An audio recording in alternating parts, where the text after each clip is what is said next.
하나님께서 계시도다.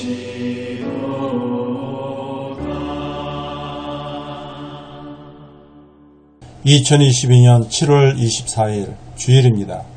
매일 성경 오늘 말씀은 히브리서 12장 14절에서 29절까지입니다. 영원을 향하는 삶, 화평함과 거룩함이라는 제목으로 말씀을 드리겠습니다. 본문은 신앙의 공동체의 삶을 다루고 있습니다. 성도는 하나님의 도성인 하늘의 예루살렘에 속한 자들입니다. 성도들은 이 땅의 시험을 이기고 하늘의 도성에 참여하기 위해 성도가 가져야 할 덕목이 무엇인지 본문은 소개하고 있습니다. 오늘 말씀을 통해 성도가 하늘의 도성에 참여하기 위해 필요한 덕목을 살펴보겠습니다. 먼저는 성도들은 모든 사람과 더불어 화평함과 거룩함을 추구해야 합니다.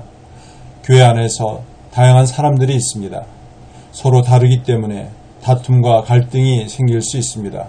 문제를 해결해도 여전히 상처와 앙금이 남아있기도 합니다. 하지만 성도는 분쟁을 피하는 정도가 아니라 화평을 만들어내야 합니다. 악에게 지지 말고 선으로 악을 이겨야 합니다. 또한 교회가 거룩함을 추구해야 합니다. 작은 쓴뿌리, 즉 죄가 교회 전체를 더럽히지 못하게 해야 합니다. 할 수 있거든 모든 사람과 더불어 화목해야 합니다. 하지만 화평만 앞세워 죄의 눈이 가려서는 안 됩니다. 또한 거룩함만 앞세워 갈등과 분열을 만들지 않도록 주의해야 합니다. 화평 없이 거룩함만 고집하면 독선이 되고 거룩함이 없이 화평만 추구하게 되면 위선이 될 수 있다는 사실을 잊지 말고 기억해야 합니다. 다음은 성도들은 받은 은혜와 특권을 기억하고 기뻐해야 합니다.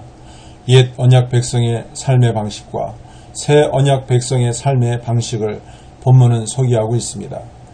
옛 언약 백성이 선 곳은 접근이 엄격히 금지되었고 두려운 신의 산이었습니다. 모세조차 공포에 사로잡혀 심히 두렵고 떨린다고 고백했을 정도였습니다. 하지만 새 언약 백성이 서 있는 곳은 하나님의 도성, 즉 천사와 성도들이 있는 하늘의 도성입니다. 그곳은 죄의 심판에 대해 공표와 두려움 대신에 하나님의 은혜로 인한 기쁨과 감격과 감사의 자리입니다.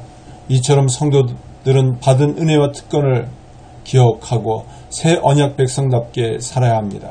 마지막으로 성도들은 날마다 은혜를 힘입어 기쁨으로 섬겨야 합니다. 옛 언약 백성들은 땅의 경고를 듣고도 거역하였습니다. 하나님의 심판을 받았습니다. 하물며 하늘로부터 경고하시는 하나님의 말씀을 듣고도 거역한다면 더 큰 심판을 받게 됩니다. 복음의 은혜를 거부하는 자에게는 피할 길이 없습니다. 오직 예수 그리스도의 피가 우리를 죄에서 깨끗게 하여 주셨습니다.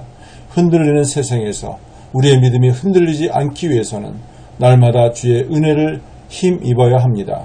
주어진 자리에서 기쁨으로 주님을 섬겨야 합니다. 말씀을 맺습니다.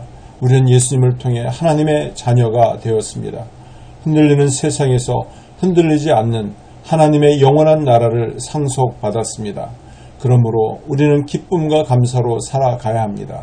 그리고 이미 시작된 하나님의 심판이 아직 끝나지 않았기에 이 땅에 임하실 하나님 나라를 소망하며 경건과 두려움으로 살아가야 합니다. 날마다 주의 은혜를 힘입어 주어진 자리에서 기쁨으로 주님을 섬겨야 합니다. 기도드리겠습니다. 하나님 아버지, 예수님을 통해 하나님의 자녀가 되게 하심을 감사합니다. 흔들리는 세상에서 흔들리지 않는 하나님의 나라를 바라보게 하여 주시옵소서. 기쁨으로 감사로 살아가게 하여 주시옵소서. 날마다 주의 은혜를 힘입어 주어진 자리에서 기쁨으로 주님을 섬기게 하여 주옵소서. 예수님의 이름으로 기도드립나이다. 아멘.